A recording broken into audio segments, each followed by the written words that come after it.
ഫുക്രിയിലേക്ക് സ്വാഗതം. ലോകകപ്പിൽ ഖത്തറും സ്വിറ്റ്സർലൻഡും തമ്മിലുള്ള മത്സരം സമനിലയിൽ അവസാനിച്ചു. ഇരു ടീമുകളും ഓരോ ഗോൾ വീതം അടിച്ചു. മത്സരത്തിൻ്റെ 17ാമത്തെ മിനിറ്റിൽ എംബോളോ പെനാൽറ്റിയിലൂടെ സ്വിറ്റ്സർലൻഡിനെ മുന്നിലെത്തിച്ചു. തുടർന്നും സ്വിറ്റ്സർലൻഡ് അതിഗംഭീരമായി കളിക്കുകയും തുടരെ ഖത്തറിൻ്റെ പെനാൽറ്റി ബോക്സിൽ ആക്രമണം നടത്തുകയും ചെയ്തു. പക്ഷേ അവർക്ക് ഒരിക്കലും ഗോൾ നേടാനായില്ല. അതിന് പ്രധാനപ്പെട്ട കാരണം ഖത്തറിൻ്റെ ഗോൾ കീപ്പർ മെഹ്മൂദ് അബുനാദയാണ്. അബുനാദ നിരന്തരമായ ഷോട്ടുകൾ തടുത്തിട്ടുകൊണ്ട് ഖത്തറിനെ ശരിക്കും കളിയിൽ പിടിച്ചു നിർത്തി. പിന്നീട് അങ്ങോട്ട് ആദ്യ പകുതിയിൽ മുഴുവൻ അബുനാദയും സ്വിറ്റ്സർലൻഡ് തമ്മിലുള്ള കളിയായിരുന്നു എന്ന് വേണം പറയാൻ.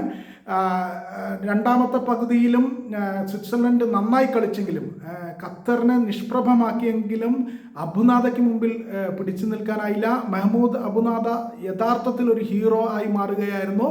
ഒടുവിൽ സാധാരണ സമയം കഴിഞ്ഞ് അധിക സമയമായി 6 മിനിറ്റ് അനുവദിക്കുകയും അതിൽ 5ാമത്തെ മിനിറ്റിൽ ഖത്തർ തിരിച്ചു ഗോളടിക്കുകയും ചെയ്തു. അവരുടെ ക്യാപ്റ്റൻ കൗക്കിയാണ് ഗോളടിച്ചത്. ഖത്തറിൻ്റെ ക്യാപ്റ്റൻ കൗക്കിയുടെ അതിഗംഭീര ഹെഡർ സ്വിറ്റ്സർലൻഡിൻ്റെ വല തുളച്ചു കയറുകയായിരുന്നു.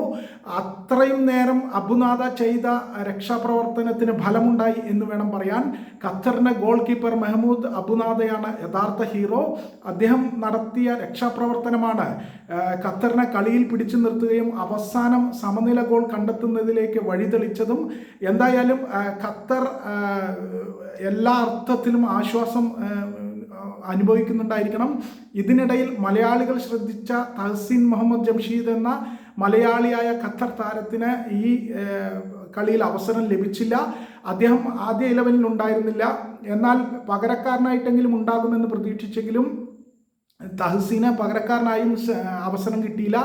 അവരുടെ കോച്ച് ലോപ്പറ്റഗി, സ്പെയിൻകാരനായ ലോപ്പറ്റഗി ഖത്തർ ടീമിൽ തഹസീനെ ഇന്ന് ഉൾപ്പെടുത്തിയിരുന്നില്ല. പകരക്കാരനായും അവസരം ലഭിച്ചില്ല. എന്തായാലും ഇനിയും ഗ്രൂപ്പ് ഘട്ടത്തിൽ 2 മത്സരങ്ങൾ കൂടി ഉള്ളതിനാൽ തഹസീന് ഏതിലെങ്കിലും ഒരു മത്സരത്തിലെങ്കിലും ഒരു അവസരം ലഭിക്കും എന്ന് നമുക്ക് പ്രതീക്ഷിക്കാം. തൽക്കാലം ഖത്തർ സ്വിറ്റ്സർലൻഡിൻ്റെ അടുത്ത് സമനില നേടി ആശ്വാസത്തോടെ കളി അവസാനിപ്പിച്ചിരിക്കുന്നു.